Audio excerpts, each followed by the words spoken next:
ఈ మధ్య రిలీజ్ అయిన ఫిలిం పుష్ప 2.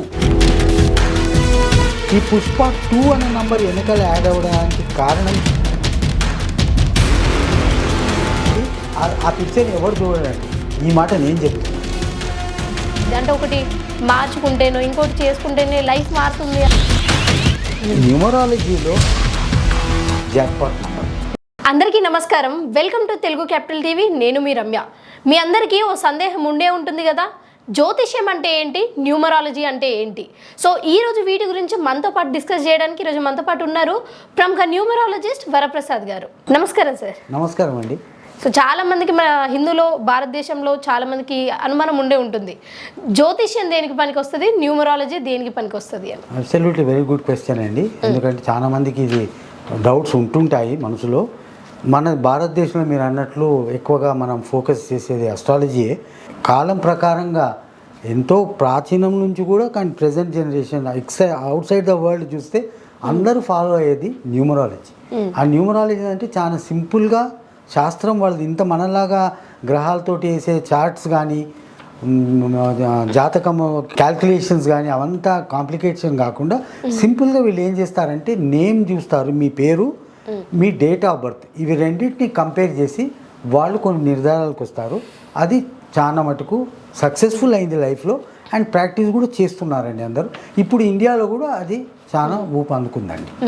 అంటే న్యూమరాలజీ అంటే ఈ కాలం వాళ్ళకి మాత్రం కొంతమందికి తెలుసు కావచ్చు, బట్ ఇంతకుముందు మాత్రం అంటే ఏ ఫంక్షన్ జరిగినా, పెళ్ళిళ్ళు జరిగినా, లేకపోతే వాళ్ళ లైఫ్లో ఇంకేది చేయాలనుకున్నా ఫస్ట్ వాళ్ళు జ్యోతిష్యం చూపించుకుంటారు, వాళ్ళ ఆస్ట్రాలజీ. అవునండి. సో న్యూమరాలజీ అనేది ఇప్పుడు కొత్తగా వస్తుంది. అంటే మనకు ఇప్పుడు ఏమైందంటే అండి, చాలా ప్రాచీనమైన దేశం మనది. ఈ కల్చర్లో ఈ శాస్త్రం అప్పుడు ఉండే, కానీ మనం ఏమైందంటే ఎన్నో కోలుకోపోయినాం లైఫ్లో. జనరేషన్స్ మన కాలం జరుగుతున్న కొద్దీ మన కల్చర్ మర్చిపోయాం. సో అట్లాగా మన శాస్త్రంలో ఉండే ఇంతకు ముందు. అంటే న్యూమరాలజీతో పాటు జ్యోతిష్యం ఉండే, కానీ న్యూమరాలజీ కూడా ఉండే. మనం అనేది ఏమంటే ఆస్ట్రాలజీ అవంతా కూడా పామిస్ట్రీ వగేరా ఇండియాలో ఎప్పటి నుంచో ఉంది, అది ఇంకా కూడా పాపులర్ అది. కానీ సంఖ్యాశాస్త్రం ఏదైతే న్యూమరాలజీ ఉందో అది కూడా మన గ్రహాలతోటి కూడిన న్యూమరాలజీ ఉండే మనకి అంతకుముందు. సో మనం కొద్దిగా మర్చిపోయాము కాలంతో, ఫాస్ట్ ఫార్వర్డ్ పోయి. ఇప్పుడు మళ్ళీ మనం ఇండియా మోడర్న్ జనరేషన్, ఇప్పుడు కాలం పిల్లలు ఎట్లా ఉన్నారండి, అప్పుడు కాలానికి ఇప్పటి కాలానికి చాలా తేడా, చాలా డెవలప్ అయ్యారు. వీళ్ళు కూడా రుచి కూడా మారింది, మోడర్న్ సబ్జెక్ట్ మీద వీళ్ళు కూడా ఇంట్రెస్ట్ చూపించినారు. కాబట్టి ఇది ఇప్పుడు right now this is very popular ఇప్పుడు. అవును, ఇప్పుడు మాత్రం న్యూమరాలజీ అంటే అందరూ ఇప్పుడు ఎక్కువ జ్యోతిష్యానికంటే ముందు న్యూమరాలజీ చూపించారు. ఎందుకంటే అది కాలం ప్రకారంగా అన్ని మారుతున్నాయి కాబట్టి ఇది మోడర్న్ సబ్జెక్ట్గా భావించారు. అంటే స్పెసిఫిక్గా న్యూమరాలజీ దేనికి వాడతారు? దేనికి వాళ్ళు ప్రతి ఒక్క లైఫ్లో వాళ్ళ యొక్క డెవలప్మెంటు, వాళ్ళ ప్రోగ్రెస్, ఎక్కడ అడ్డాలైనాయి, ఏ రకంగా వాళ్ళకి ఇబ్బందులు కలిగినాయి, దాన్ని తొలగించడానికి ఇది ఏ రకంగా సహాయపడుతుంది, ఎంతమంది ఎగ్జాంపుల్స్ ఇవ్వచ్చా, చూడొచ్చా అనే విషయాలు చెప్పుకుంటూ వీళ్ళకి డేట్ ఆఫ్ బర్త్ తీసుకొని ఏ గ్రహంతో వీళ్ళు లింక్ అయి ఉన్నారో. ఇప్పుడు 9 సంఖ్యలు ఉన్నాయండి, 1, 2, 3, 9 వరకు ఉన్నాయి అంతే, అసలు అంతకంటే సంఖ్య లేదు. ఆ 9 లోపలనే మనం న్యూమరాలజీ అంతా క్యాల్కులేట్ చేస్తాం వీళ్ళ డేట్ ఆఫ్ బర్త్ తీసుకొని. ఆ డేట్ ఆఫ్ బర్త్ని వీళ్ళ పేరు ఏదైతే ఉందో ఇంగ్లీష్ లెటర్స్ తోటే రాయాలి. ఇదిగో విచిత్రం ఏమిటంటే, తెలుగు రాసి మన ప్రాచీన శాస్త్రం ప్రకారంగా ప్లానెట్ తోటి లింక్ చేయరు, ఇంగ్లీష్ లెటర్స్ తోటే వీళ్ళ పేరు రాయాలి. ఆ పేరుని ఒక్కొక్క లెటర్కి ఒక వాల్యూ ఉంది, నంబర్. ఆ నంబర్ అంతా టోటల్ చేసి ఈ ప్లానెటరీ సైన్స్ ఏమంటుంది అనే దాన్ని మనం కంపేర్ చేసి మీ భవిష్యత్తు, మీ లైఫ్, ప్రెజెంట్, వర్తమానం చెబుతామండి. దీన్ని అంటే రీసెంట్ టైమ్స్ వరకు నాకు అంత ఐడియా లేకుండే న్యూమరాలజీ అంటే. అంతకుముందు నాకు చాలా సందేహాలు ఉండేవి. అంటే ఎలా అంటే, ఇప్పుడు మనం ఏ పని చేయాలనుకున్నా మన హిందువులు, భారతీయులు మోస్ట్లీ నమ్మేది ఆస్ట్రాలజీ. సో వాళ్ళు వాళ్ళ జాతకాన్ని చూపించుకునేవాళ్ళు. మరి మోస్ట్ ఆఫ్ ది ఇంకా అదర్ కంట్రీస్ చాలా ఉన్నాయి కదా ఇండియా కంటే, మరి వాళ్ళు అసలు నమ్మరా? అంటే ఈ ఆస్ట్రాలజీ అనేది అంటే ఒకటి మార్చుకుంటేనో ఇంకోటి చేసుకుంటేనే లైఫ్ మారుతుంది అన్నట్లు, మరి వాళ్ళకి ఎలాంటి నమ్మకాలు అది ఈ మధ్యలో తెలిసింది నాకు. ఇన్ని రోజులు అసలు వాళ్ళు ఏం చూడరా అని అనుకునేదాన్ని. వాళ్ళకు కూడా ఉంది, మనకు కూడా ఉండే, కానీ మనం అంత దాని గురించి హైలైట్ చేయలే. ఇప్పుడు మనం వాళ్ళకి ఈక్వల్గా ఉన్నాం, మనల్ని అన్ని రకంగా వాళ్ళు గౌరవిస్తున్నారు, ఆదరిస్తున్నారు. మన సైన్స్ అండ్ టెక్నాలజీ, మన జ్ఞానం, మన ప్రజెంట్ జనరేషను చాలా ప్రఖ్యాతి చెందిపోయింది ఆల్రెడీ. దీంట్లో సందేహం, మనకు అనుమానం ఉంది మన వాళ్ళతోటి పోలుస్తామని, కానీ అక్కడ వాళ్ళు ఏమంటున్నారంటే ఇప్పుడు వీళ్ళు చాలా ఫాస్ట్ ఫార్వర్డ్ అయిపోయారు అని డెసిషన్స్కి వచ్చారు వాళ్ళు. అండ్ ఈ సైన్స్ కూడా మన వాళ్ళు చాలా ఇప్పుడు ఎక్స్పర్ట్స్ ఉన్నారు దీంట్లో.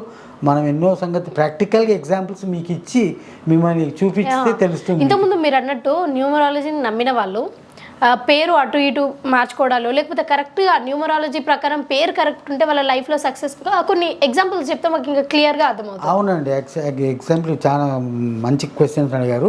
మనం ఏం చేస్తామంటే ఎవరి పేరు వాళ్ళు తీసుకుంటాము. ఇప్పుడు మూవీ ఇండస్ట్రీ చూసుకుందామండి.